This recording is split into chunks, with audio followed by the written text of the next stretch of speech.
আসসালামু আলাইকুম রহমতুল্লাহি বরকাতুহ।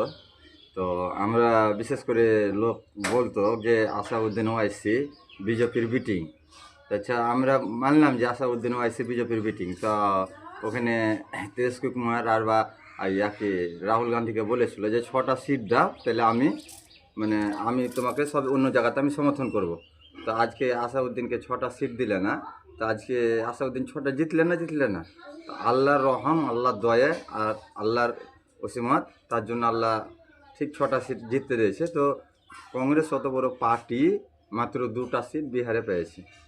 হ্যাঁ, তো আমরা আজকে মানুষের ভিতরে, মনের ভিতরে যে ভুল ধারণা ঢুকে দিয়েছে যে বিজেপির বিটিং। আপনারা তো দেখতে পাচ্ছেন বিজেপির বিটিংকে। তো আমরা কি এটা খেয়াল রাখতে হবে যে আমাদের মুসলমানকে সারা জীবন বলছে তৃণমূলের গোলাম হয়ে থাকো, বা আখলবজাদের গোলাম হয়ে থাকো, বা আরজেডির গোলাম হয়ে থাকো। আমাদের মুসলমানকে গোলাম বানিয়ে রাখতে চাইছে, কিন্তু আসলে আর না। আমাদের খুব সময় চলে এসেছে। আসাউদ্দিন ওয়াইসির হাতটা মজবুত করতে হবে। আর একটা কি যে আমাদের পশ্চিমবাংলায় আসাউদ্দিনের প্রার্থী বা কর্মশরীর খুব মজবুত হয়ে গেছে। আর আমাদের পশ্চিমবাংলা তো খুব একটা চান্স আছে যে বড় ধরনের একটা সিট আমরা পাবো বা লড়াই করব। আর খুব তুরন্ত কাজ চলছে।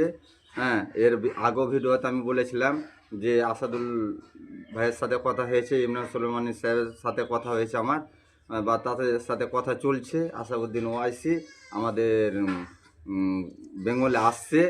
তো এখনও কোন জায়গায় সভা হবে এটা ঠিক বলা যাচ্ছে না, কিন্তু আমাদের ধুলিয়ান, মালদা, কালিয়াছক, ধুলিয়ানে বা জঙ্গিপুরে বা বেলডাঙ্গাতে এগুলোতে সভা হবে। কিন্তু এখন সভা হবে কিনা বলতে পারা যাবে না, কিন্তু টাইম খুব কম, 6 মাস আর টাইম আছে। 6 মাসের ভিতরে আমাদের এখানে ভোট। তো আমরাকে এখন থেকে খেয়াল রাখতে হবে, ধ্যান দিতে হবে যে আমরা লোকের গোলাম হয়ে থাকবো না।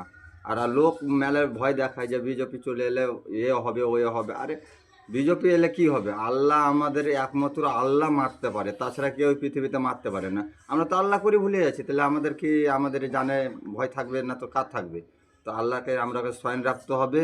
নমাজের জন্য বেশি বেশি করে ইবাদত করতে হবে। আল্লাহকে খেয়াল রাখতে হবে। আপনার যে দিনটা চলে যাচ্ছে সেই দিনটা আর ফিরে পাবেন না। তো আমরাকে খেয়াল রাখতে হবে যে দিনটা যেন না আমরা ছাড়তে পারি।